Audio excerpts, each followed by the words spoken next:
images and poetics in literature become part of us as we carry the burdens of our own lives? What if we could stand in different relation to our experiences? Could the stories we carry about our experiences loosen, fall away, and become sediment? Rearrange themselves? Change form? Could I read my own past the way I read the books I love, with the same compassion, irritation, resistance, desire, playful transgression, erotics, joy, curiosity, and wonder that I bring to the books I love? Could I read my own body and life that way too? What do we carry? How do we lay down what we carry too long? While this is not a memoir, it is a space of narrative transmography, like the body of a frog in a fairy tale. Narrative is a shape-shifting space. Story space, if you will, carries with it the possibility of arrangement, dearrangement, and rearrangement, as does language itself. If I step back into a story I have been carrying in my body about my experiences, it is possible to change the point of view. It is possible to curate the elements of the story differently, bring different themes or images forward, or let them recede. I'm not talking about facts. I'm talking about what we do with events in our lives. We story them and try to learn to live with them. Anything that can be put to story can be storied differently. Ask any member of a family about a holiday dinner and you will get a different story.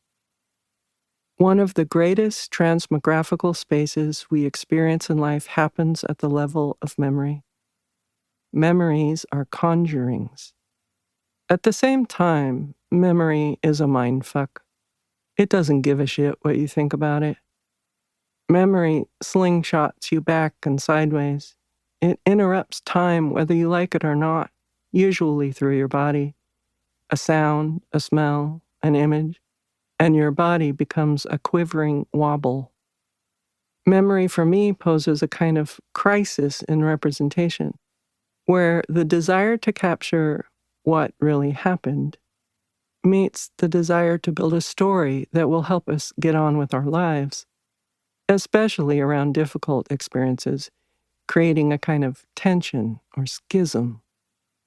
The space of memory is galactically fascinating to me. My interest was born when my father drowned.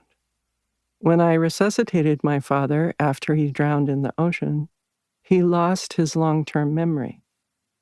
I spent a decade studying the neurobiology and biochemistry of memory in an effort to understand how the abuse he'd inflicted on his wife and daughters suddenly evaporated, how his rage and dominance transformed into sweetness and docility, how his acumen and professional skill as an architect underwent erasure. I emerged from that study with a fever dream that became a non-traditional memoir, as if the only way I could move forward in my life was to enter story space and weave a form.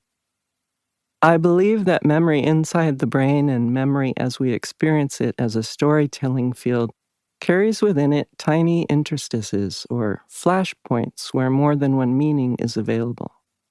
In some ways, I've come to think of memory as oceanic or like space, the way it stretches out or contracts.